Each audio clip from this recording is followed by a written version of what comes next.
Hey, my lovelies out there who I hope are doing so good. Alright, so let's get into it.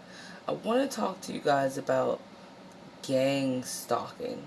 Now, I didn't really think, honestly, in my naivety, or let me correct myself, naivety, that people really did pull together to stalk you, but it does happen. Here's my story. So, I, with my ex-narc, after I initiated no contact, right?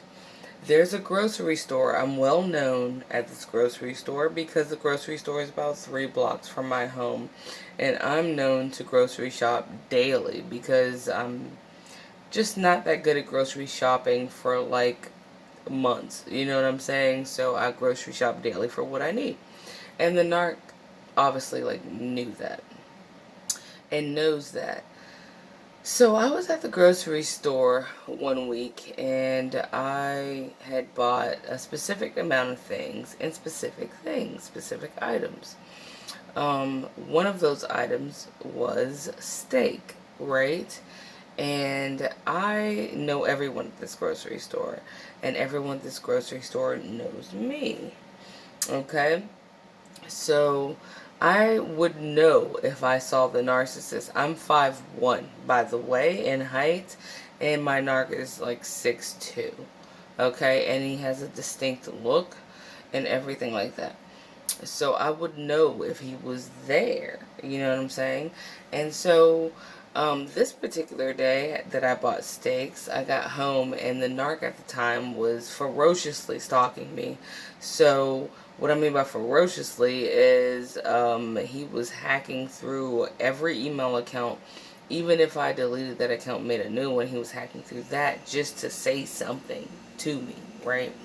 And when I got home, um, after buying these steaks, after not seeing the narc at the grocery store, I got an email. And the email said, "Oh, so I saw you were buying steaks, right?"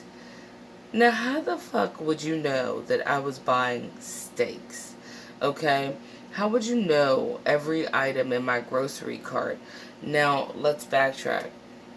While I was at the store, I was in the bread aisle, okay? The bread aisle in this particular grocery store is very empty, like all the time. So, I mean, it's really no one in there. But there was one particular old ass lady uh, who was kind of lingering around my cart. And she happened to be on the phone. And she happened to be talking to someone with the same name. So I heard, right? Um, of the woman that he's like currently staying with, like a supply he's staying with, and she said that name. And then she kind of like grazed over my cart a little bit and then she went off, right? Which you would think as a normal person who doesn't stalk people, um, that doesn't mean anything, right? But it does. It does mean something. Because how else would he know what I was buying, right? And what was in my cart without being there? The narcissist will definitely send people to watch where you are going and what you are doing. I know it sounds ridiculous because it is ridiculous, right? But they do that. I didn't think they did that, but they do that. And they will have that person call someone else that they know or them directly and report what it is you're doing, what it is you're wearing, shit, what it is you smell like, you know what I'm saying? Who you were with, what that person looks like if you're with anyone. I was with my children, but still, right? And they will report back to the narcissist what you're doing. I even had, and don't even count this out. If you were married like me, or even not, right? The narc will use his mother to call you and do what we call a heat check. Now, what is a heat check? A heat check is what's the temperature on your attitude? What's the temperature on where you are right now? Are you mad? Are you not? Are you sad? Are you happy, right? And that narc mother will call you and be like, Hey, I just wanted, like in her case, right, or in my case, hey, I just want to know how my grandchild's doing, which she doesn't give a shit about my child, right? And I just want to know how you're doing, and blah blah blah blah blah, right? And then you'll say whatever the hell you say, and then that flying monkey will go and report back to the narc. Now, I know that you guys probably all know what a flying monkey is, but for those newbies out there that we have to like totally support, what is a flying monkey? Well, let's explain it really, really quickly and let's move on. Flying Monkey, Wicked Witch of the West, Wizard of Oz. She does most of her dirty work, right, on her own, but she had flying monkeys to go out and do most of the dirty work for her, to go fly out and report what the hell is going on and bring it back to headquarters and tell her what's going on so that she can know what her next move is. So the narcissist has his mother, usually if he has a mother still, right, as a flying monkey. She will call you, she will ask you questions, acting like she's interested in your life, and she's not. Now, that's a flying monkey. And so are his friends, which, by the way, the narc does not have real friends. What the narcissist has are other like-minded individuals that are also narcs, right, that also sleep around, right, that hate their guts, by the way, but they both all use each other, you know what I'm saying, to gain supply, and do other things, right, amongst themselves, while they throw each other under the bus, okay? So, the narc doesn't have friends, but they are all flying monkeys, okay? And so he had some old-ass woman look into my cart and tell him what it was I was buying so that he can appear like most narcissists. Why they gang stalk you? They want to appear to be omnipresent, omnipotent, right? They think that they are God, don't they? They think that they are God. They don't believe in God, dude. The narc thinks they are God. So yeah, in theory, they believe in themselves, you know what I'm saying? But they'll do that. So they want to make you think that they're like everywhere. That everywhere you go. And by the way, they will use not old supply, because see, the old supply knows who the narc is. The old supply, if they keep hanging around, they hang around for the sex or for the attention or for the whatever In-N-Out burger shit that they be running. But the new supplies are the ones that are more gullible because they don't yet know that they are fucking with a narcissist. Okay? So they'll give that new supply a sob story, a victim story, as if like they're being stalked or they're being like, you know, bamboozled, or they're being like, you know, whatever the fuck it is story that they gave the new supply.